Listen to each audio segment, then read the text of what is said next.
mwiza w'Imana y'icyubahiro mu izina rya Yesu Kristo wa Nazareti.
Imana ikugirire neza, Imana iguhe icyo umutima wawe wifuza. Turasubiriye kubakira mu nzu y'Imana, ni nyumbani kwa baba, ni mu nzu y'Imana, ni mu nzu kwa papa. Karibu uri umushyitsi ari rya mbere, wiyumve neza, feel home. Abongereza bavuze ngo feel home, ubundi wakwisanzura ukumva ko uri muhira. Nta handi wakwisanzurira, nta handi wahemera. Niba ushaka guhema biremewe hano. Yesu ashimwe cyane. Amen. Atari mu nzu kwa papa. Yesu ashimwe cyane. Uzagende guhemera mu nzu z'abandi. Amen. Bazakubaza niba wazubatse, ariko mu nzu kwa papa byose biremewe. Urisanta neza, ugatwenga n'ijigo ukabyerekana, ariko hari ahantu utashobora gutwenga n'ijigo ubyerekana. Yesu ashimwe cyane. Amen. So turabakiriye, karibu mu nzu y'Imana. Hano ni muri UPC Kigobe, ni United Pentecostal Church Kigobe, ni ishengero ryunze ubumwe na Mpwemu Yera. Twemera gukora kwa Mpwemu Yera, twemera umubatizo w'amazi menshi, naho nyene mu izina rya Yesu Kristo w'i Nazareti. Tubatiza mu izina rya Yesu Kristo w'i Nazareti, ntabwo tubatiza mu izina rya Data n'irya Mwana n'irya Mpwemu Yera.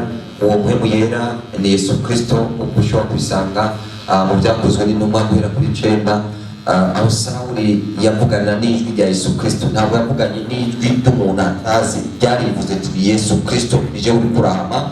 Maze iryo jwi ryongera rinavugana na Hananiya, yari umwigishwa, maze aragenda aramubatiza mu izina rya Yesu Kristo. Aragera rero twebwe hano nk'iryo banga twarimenye, si benshi bamenye iryo banga. Yesu ashimwe cyane. Si benshi bamenye aba banga. Amen. Amen. Hari umuntu bambariye ngo umusenyeri, ntawe navuga izina, ariko ngo no gukizwa iyo usanga huzuye inzoga bita champagne kandi aranazinywa, ni uwa kera. Ubwo rero sinzi icyo Imana yamuhishuriye, umva ko ari musenyeri, sinzi icyo Imana yamuhishuriye, ariko nzabagezaho patiri iriya nzoga irimo ubuki yabananiye. Yesu ashimwe. Yarabananiye, ego bimereye nka twebwe abahanuzi nyene, natwe ziriya zaratunaniye. Uyu munsi rero turavuga amajambo akomeye ku buzima bwawe. Wibuke ko turi mu mwaka w'iki, birabagore iyo tuvuge hano bisigara hano, turi mu mwaka witiriwe ubuntu n'amahoro. Yesu ashimwe cyane. Amen. Amen. Witiriwe ubuntu n'amahoro ku buzima bwawe. Erega utabyakiriye ubyakire. Yesu ashimwe cyane. Utabyizeye ntabwo uzabona. Bibiliya ivuga ngo muzabirabisha amaso muzabijyako. Ndakwifuriza rero kuzabijyako mu izina rya Yesu. Kuko uno mwaka nabivuze kuva mu mwaka uheze, n'umwaka w'ubuntu. Ubuntu ni favere cyangwa se ni grace. Ntabwo washobora kuba udaciye mu buntu bw'Imana. Yesu ashimwe cyane. Waba umukobwa, waba umuhungu, waba umupapa, waba umunyamafaranga, waba uki, ni ubuntu bw'Imana. Uyu mwaka hari umuperezida w'umudamu yatwara Koreya, ari muri gereza bamuciye imyaka 20. Mureba ni perezida akora umudamu, nabo bareti dusenge. Hari umudamu Trump aheruka kwica kunyonga, umudamu w'imyaka 52. Sinzi we myaka ufise. Si ibyo gusa, sinzi umunsi ariko ubu baciye iminsi 2. Haciye iminsi 2 ni abakobwa 3 bari bakiniye abagabo kandi barize bafite n'amadiplome. Bagenda ngo ahantu bita ku misozi, by'imisozi. Umusozi umuntu ataramenya umusozi ko mu Kigobe hari umusozi n'uwahi. Ndimo bivuga tugende mu babari, turi ku mateleviziyo bari kuvyumva. Yesu ashimwe cyane. Yesu ashimwe. Hano mu Kigobe ni ku musozi w'Imana, ni nyuma ni kwa baba, ni mu ruganda, ni mu bitaro. Umuntu yagenda kurondera ibitaro mu Buhindi, umuntu yagenda kurondera ibitaro muri Kongo, wumva byagenda gute? Sinzi kurabibabarira. Babarire rero turabakorera BTV cyangwa babarire nawe twababariye hano mu Kigobe ko hafite siguro 12 mubyiga ukabyumva ukabifata mu mutwe. Ni uruganda. Yesu ashimwe cyane. Ni ibitaro, ni hospital ikomeye. Yesu ashimwe. Yesu ashimwe. Ni mu nzu kwa papa, ni kwihema, ni ku musozi, byose birimo.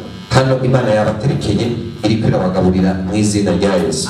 Buri muntu wese afungura ibyo yumva apeti mvanye na apeti. Abakiri bato nibo nabo bafise apeti, twebwe tumaze kugira imvi usanga apeti yaragiye. Yesu ashimwe cyane. Yesu ashimwe. Yesu ashimwe.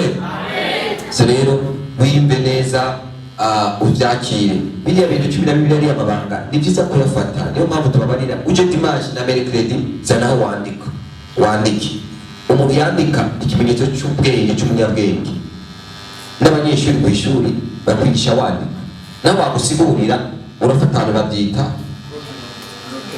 explication cyangwa iki block note. Tuya tuntu bigisha tutu explication babyita muri Kongo. Batwitse ki utujede kera twe tukiga mu parke tutujede. Baba gusiguriye n'impapuro 100, ariko ntabwo impapuro 100 sibyo biba bikenewe byose. Haba n'utuntu tuba dukenewe bati tutujede twe tukiga kera tukiri mu mashuri batwita mu tujede tuntu dukenewe. Ukabona abanyeshuri bari hano, umwarimu kiriya kintu ashimikira ko sinzi ko kera hari umupfindo cyangwa ibiharuro. Iki nakagitsemo rimwe 2 3 n'icyo bazazana mu kubaza.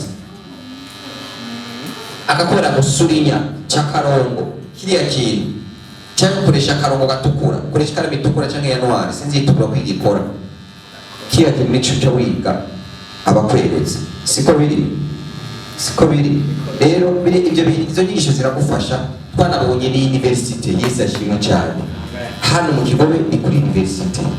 Amen. Rero ntabwo nagenda kuri university adafisa yandika.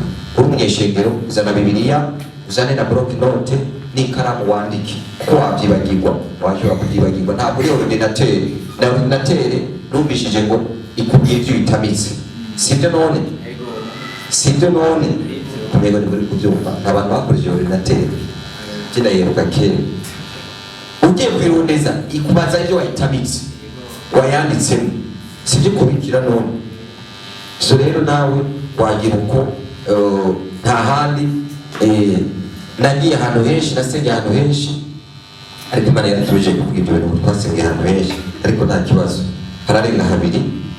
Narasengeye ahantu ntabwo nakoresha iyo block note, kandi ntabwo wambara ku gutwara na Bibiliya. Nibuka natwaye igitabo bita Injili, iyo Injili cyangwa Evanjili, igitabo gishasha nagitwaye umunsi umwe gusa, nari ngiye kwemeza kwiyegurira niyo munsi nagize basubiye kumbara ko nagitwara. Yesu ashimwe. Rero namuhamagariwe utonda na Bibiliya n'ikaramu na block note cyangwa kwandika, ako bizagufasha.